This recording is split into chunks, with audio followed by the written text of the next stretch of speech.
Hello children. Now let's begin today's new lesson. Sport days. Қайырлы күн балалар. Бүгінгі жаңа тақырыбымызды бастаймыз. Спорт күндері деп аталады. Бізге мәтін берілген, сол мәтінді оқып, аударып, танысып алайық. Сосын соған байланысты жаттығулар орындайтын боламыз. Now text 1. The championships Wimbledon. Every summer, a famous tennis competition takes place at Wimbledon, London, UK. Әр жаз сайын атақты теннис жарыстары Вимблденде, Лондонда, Ұлыбританияда болады. Amazing players came from all over the world and very famous ones play their matches on center court. Яғни өте мықты ойыншылар жан-жақтан келеді, соның ішіндегі атақтылары орталық кортта ойнайды. It's fun to go to Wimbledon. Бұл өте көңілді Wimbledonге бару.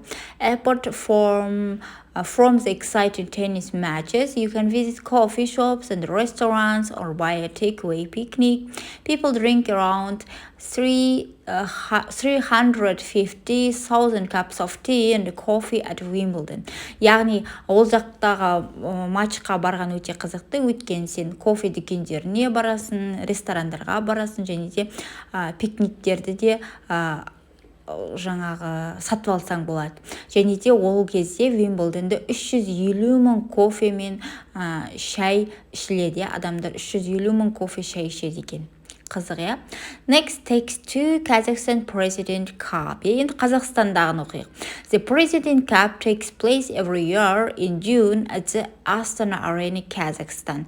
Яғни Астана Арена Қазақстанда болады екен жыл сайын, It is a special football tournament for teenagers under 17 years old. Яғни 17 жастан басталатын жасөспірімдер арасындағы арнайы футбол жарысы.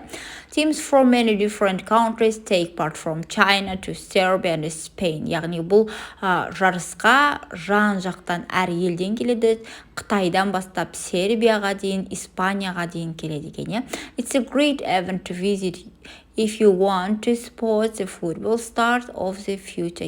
Бұл өте керемет мүмкіндік, яғни болашақтағы футбол жұлдызы атанам дегендерге дейді, Өте қызықты ақпарат алдық, енді келесі жаттығуларды орындаймыз. Next exercise 1. Look at the pictures and read the title and the headings. What do you know about this event? What else would you like to know about them? Think of 3 questions дейді. Яғни 3 сұрақ дайындаңыз дейді. Мысалға суретке қарап тақырып таңдаңыз, не туралы, қандай ақпарат білдіңіз, соны жазыңыз дейді. Мен сіздерге өз нұсқамды қалдырдым. Сіздер де қарап шығып жазып алсаңыздар болады, балалар. Жаңағы оқыған мәтінге байланысты, Енді келесі жаттығуға көшейік. Exercise 2. Read again and answer the questions. Яғни оқимыз және сұрақтарға жауап береміз дейді.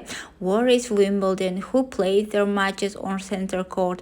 Where can you buy food or a drink at Wimbledon? When does President Cup take place? How old are the players in the President Cup? Бұл сұрақтардың барлығына жаңа біз мәтінде жауап ала аламыз, өйткені біз мәтінде қазақ тіліне аудардық, балалар, Мен де сіздерге өз нұсқамды қалдырдым, қарап жазып алсаңыздар болады. Егер балалар сіздерге сабақ ұнап жатса, лайк басуды, коммент қалдыруды, сонымен қатар каналға тіркелуді ұмытпаймыз. Next exercise 3. Think of sports event in your country дейді, Өзіңнің еліңдегі спорт түрлерін жазсаңыздар болады. Мысалға, сұрақтарға жауап беру арқылы. When is it? Where is it? Who takes part? Why is it fun? Деген секілді. Write a short text about it, present into the class дейді. Мен сіздерге дұрыс нұсқасын қалдырдым, қарап жазып алсаңыздар болады. Бірінші тапсырманы және екінші тапсырманы қысқаша текст түрінде де қалдырдым. Осы дұрыс нұсқасын жазып оқып шықсаңыздар болады, балалар. Келесі pronunciationге байланысты. Exercise 4. Listen and repeat. Fun, cap, summer, culture, одан кейін future, you, blue деген секілді бізге осы екі дыбыстың қандай айырмашылығы бар екендігін түсіну үшін осындай мысалдар берген екен. Балалар, бүгінгі сабақ бітті. Сау болыңдар.